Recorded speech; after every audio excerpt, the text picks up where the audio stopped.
যখন অর্থনীতি রাজনীতি থেকে আগে চলে যায় তখন রাজনীতি ওর পেছনে পেছনে যায়। Nobody is big, nobody is small, all are equals and we have to work on that footing. আমাদের পক্ষ একই আছে, দুটো পক্ষই নাই, আমি দুটো পক্ষ দেখতে পাচ্ছি। মন্ত্রী সাহেব যা বলেছেন ওইটাই আসল কথা। আর এখনই 2-3 দিন আগে আমাদের সিআইআইয়ের একটা বড় ডেলিগেশন ছিল, আর ওই ডেলিগেশন আমাদের 80% জিডিপির, আর এখানে বাংলাদেশের যা বিজনেস কমিউনিটি আছে ওদের সঙ্গেও দেখা হলো, ওরাও 80% জিডিপিতে করে। তাহলে আসল কথা হচ্ছে সাধারণ মানুষ কি চায়। সাধারণ মানুষ চায় চাকরি, শিক্ষা, স্বাস্থ্য, ভালো রাস্তা, বিদ্যুৎ। আর এইটা হতে পারে যখন বাণিজ্য, বিজনেস টু বিজনেস। তাহলে এইটাই কথা হলো যে আমার লেভেল থেকে তো আমরা সব কথাবার্তা হবে, কিন্তু এইটাও দরকার যে অফিসার লেভেল, আমাদের অফিসার্স আর বাংলাদেশের যে বাণিজ্য মন্ত্রণালয়ের অফিসার, ওরা রেগুলার টাচে থাকা দরকার। দেখুন দুদিকে আছে, একটা পলিটিক্যাল লেভেল ওটা থাকবে, আর সবসময় আমি বলি যে ডেমোক্রেসিতে ইস্যু থাকবে, আর অন্য হচ্ছে মানুষের কি চায়, আর ওইটা হচ্ছে উন্নয়ন। উন্নয়ন ছাড়া কিছু হতে পারে না।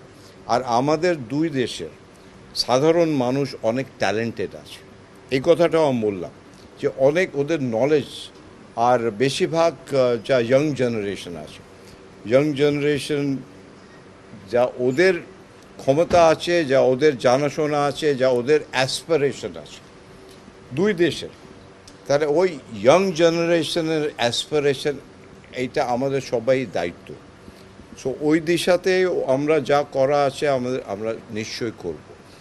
কুল মিলিয়ে খুব ভালো আমার মিটিং হলো। I am very grateful to the honourable minister, উনি আমাকে সময় দিলেন, আর আশা করি এইটা চলতে থাকবে। ইন্টারডিপেন্ডেন্সি, বুঝতে পারলেন, ইন্টারডিপেন্ডেন্সি ইজ এ পার্মানেন্ট সলিউশন। যে আমি আপনার ওপর ডিপেন্ড করছি উন্নয়নের জন্য, আর আপনি আমার ওপর ডিপেন্ডেন্ট করছেন, আর এই ডিপেন্ডেন্সি হচ্ছে একটা ফ্যামিলি, আর এইটা আমরা নিয়ে যেতে চাই। অন্য জিনিস will take its own time, কিন্তু এই জিনিসটা যা মন্ত্রী সাহেব বললেন আমি একদম একমত। আর I wish all the very best for the young generation. যখন অর্থনীতি রাজনীতি থেকে আগে চলে যায় তখন রাজনীতি ওর পেছনে পেছনে যায়। অর্থনীতি হবে লোকেদের উন্নয়নের কাজ, আর যখন লোকেরা ভাববে যে এই রিলেশন আমাদের সবার জন্য ভালো, তাহলে পলিটিক্স কম্পালশন হয়ে যাবে। তাহলে দুটোই ইম্পর্টেন্ট আছে, আমি বলছি না একটা বেশি ইম্পর্টেন্ট অন্যটা কম ইম্পর্টেন্ট, দুটোই ইম্পর্টেন্ট।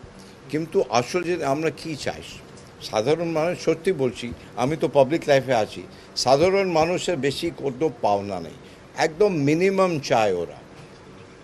সবচেয়ে বেশি হচ্ছে শান্তি, যা ইংলিশে বলে না পিস অ্যান্ড প্রসপারিটি। যখন পিস থাকবে তখনই প্রসপারিটি হবে।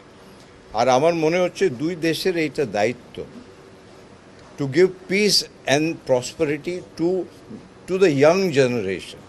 আর দুই দেশের আজকে আমাদের যদি ডেমোগ্রাফি দেখি, দুই দেশের ডেমোগ্রাফি হচ্ছে ইয়াং জেনারেশন। আমরা যাই করি we have to keep them in mind, that common man has to be in mind. যেমন গান্ধীজি বলতেন that whatever decision you take you must think about the poorest man on the ground. So that is what politics and economics is all about. যে একটা joint venture প্রোডাকশনের দরকার, যে আপনারা এখানটা গার্মেন্টের সবচেয়ে ভালো, আমরা জিপার সাপ্লাই করতে পারি, মেশিনারি সাপ্লাই করি, বোতাম সাপ্লাই করতে পারি, তাহলে কি একটা ইন্টারডিপেন্সি হবে। আমি তো বললাম জয়েন্ট ভেঞ্চার ম্যানুফ্যাকচারিং দরকার, even at the border level, যে ম্যানুফ্যাকচার বাংলা ইন্ডো কিংবা ইন্ডো বাংলা ট্যাগ থাকে তো কোথায় ম্যানুফ্যাকচার হয়েছে। আর আপনার তো সব জায়গায় আমেরিকান মার্কেট, ইউরোপ মার্কেট, আমিও ওখানে অনেকবার যাই, একটা শার্ট কিনি কিংবা টি শার্ট কিনি আর লেবেল দেখি মেড ইন বাংলাদেশ, খুব ভালো লাগে, খুবই ভালো লাগে যে আমাদের একটা নেবার সব গার্মেন্টস ওইখানটা আছে। এইটা আমাদের জয়েন্ট ভেঞ্চারও আমরা অনেক দিশাতে করতে পারি, অনেক দিশাতে জয়েন্ট ভেঞ্চার করতে পারি। মূলত একই জিনিস, let us have business to business together.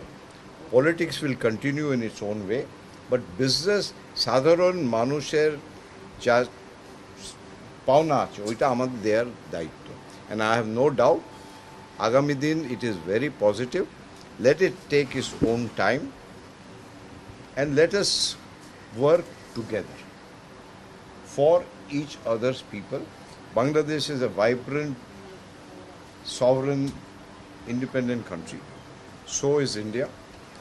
Nobody is big, nobody is small, all are equals, and we have to work on that footing.